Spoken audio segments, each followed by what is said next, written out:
Hello and welcome back to my channel. Today I'm going to be showing you how I do my foundation using Limelight by Alcone's Botanical Foundation.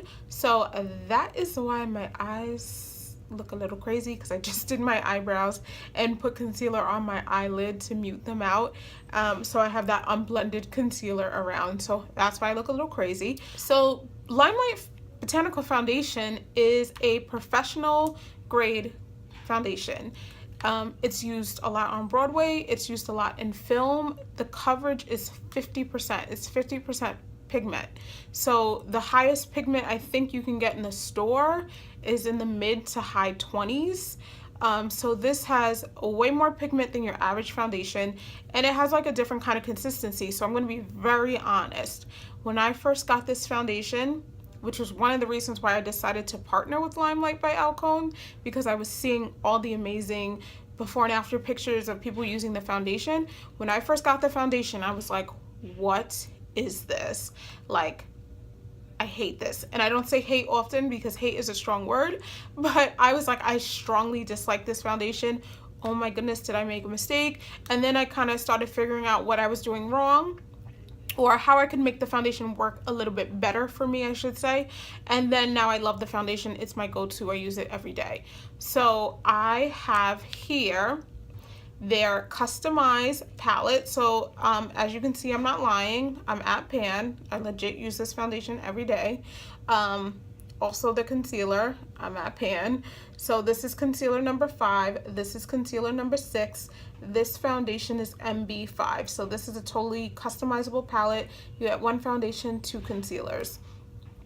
I am gonna go in today with the MB5 and this first show you how you kind of prep your skin and what you do to make the foundation work for you. So the first thing you want to do is you want to use a primer. So this is super important. You want to use a primer with any foundation, but what's really important with this one is the foundation is wax based, which the majority of foundations on the market are not. So with wax based foundations, you cannot use silicone primers. They do not work well together. So that was my first mistake, is I was using silicone primers and then the foundation almost looked like it was like separating.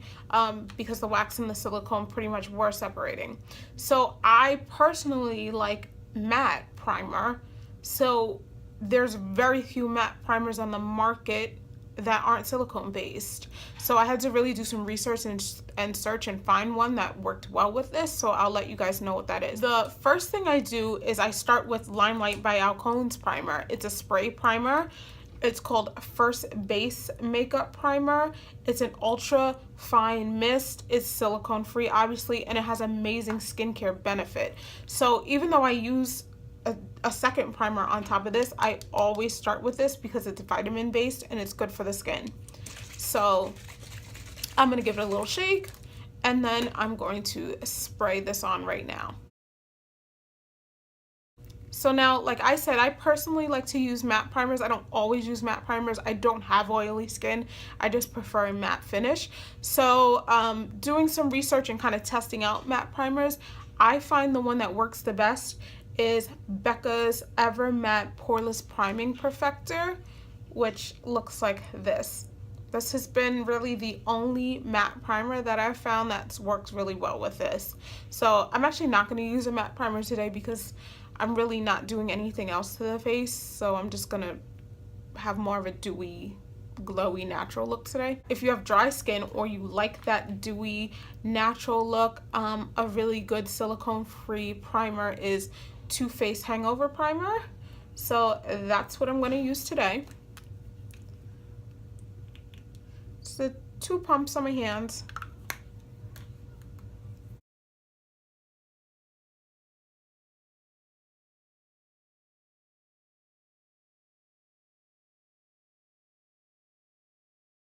Second important thing about this foundation is like what you use to apply it.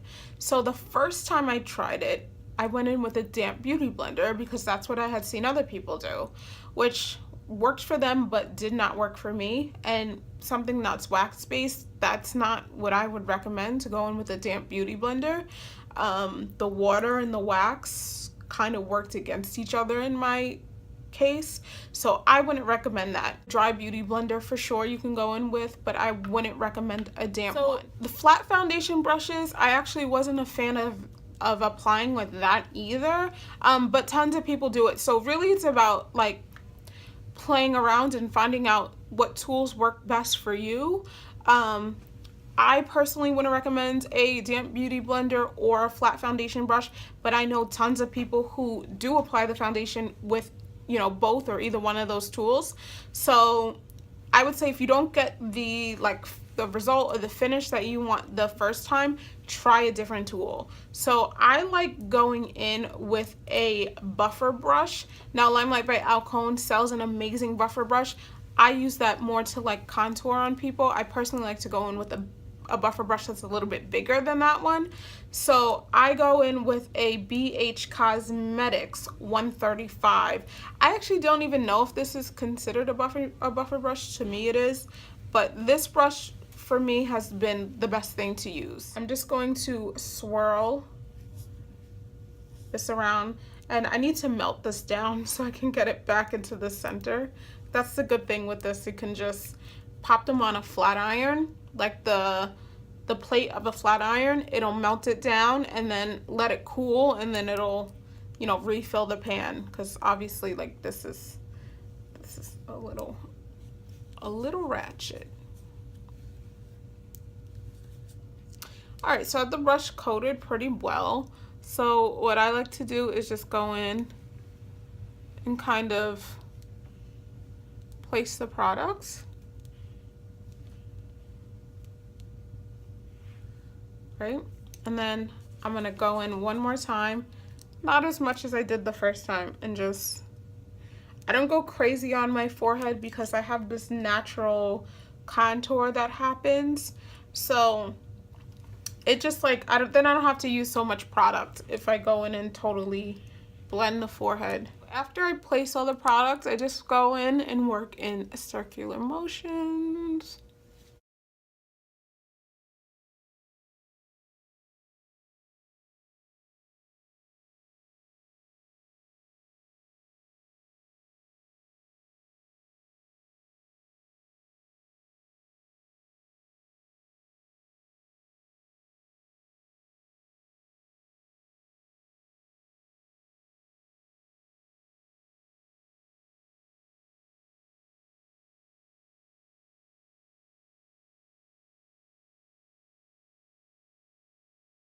So I'm gonna go in one more time. Normally I would use their complete waterproof concealer under my eye, but I'm just gonna go in one more time and add a little more coverage under the eye.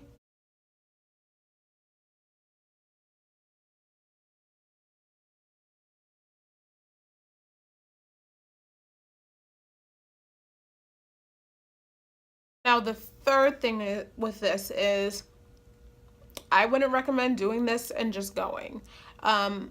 Because it is a wax base, it sits on top of the skin. It does not absorb into the skin, which is better for your skin. But however, you must then, in my opinion, set this with powder.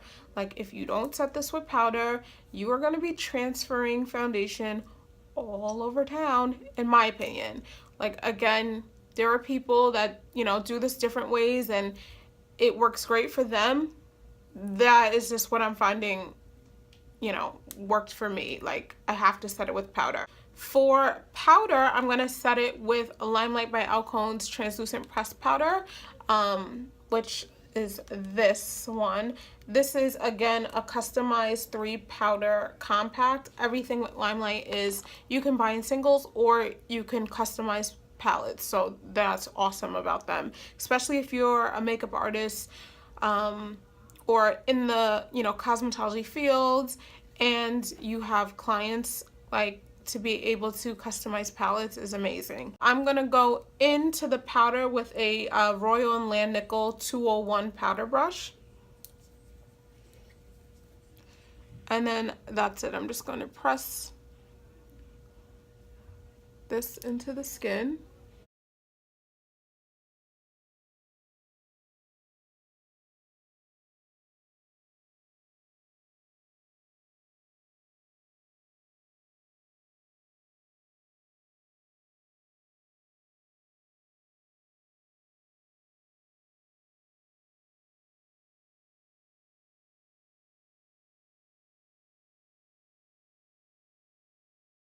The last thing that I recommend that you do with this foundation and any foundation is use a good setting spray. So I have two that I absolutely love. One, of course, is Limelight by Alcone's 10 Years Younger Finishing Spray that also has amazing skincare benefit to it.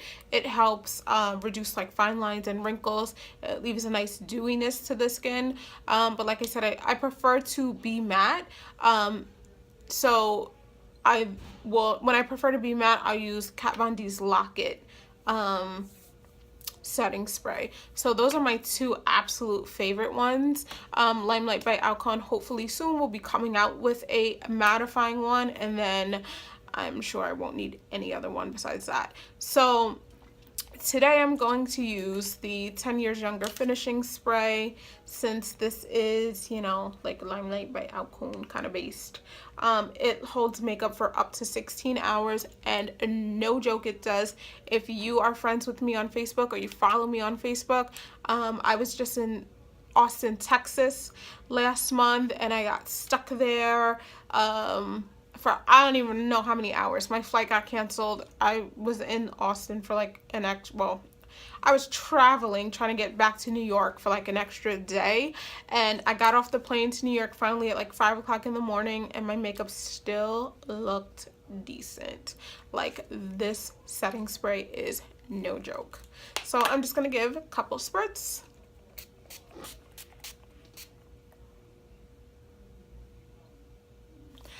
And that's it. That is how you get flawless coverage with Limelight by Alcone's Botanical Foundation. I will say that if you tried it and you did not love it the first time, definitely try it again.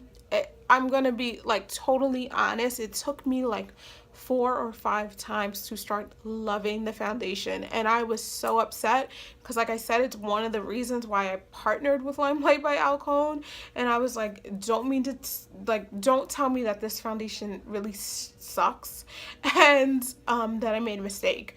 But no, it was just little things that I was doing wrong, or that I could have been doing better. I don't like to say doing wrong, and I've said it twice. It's just some little things that I could have been doing better that now I do better, and now I get flawless foundation every day. All right, guys, thank you so much for watching. Definitely like, comment, and subscribe, and I will see you next time. Mwah.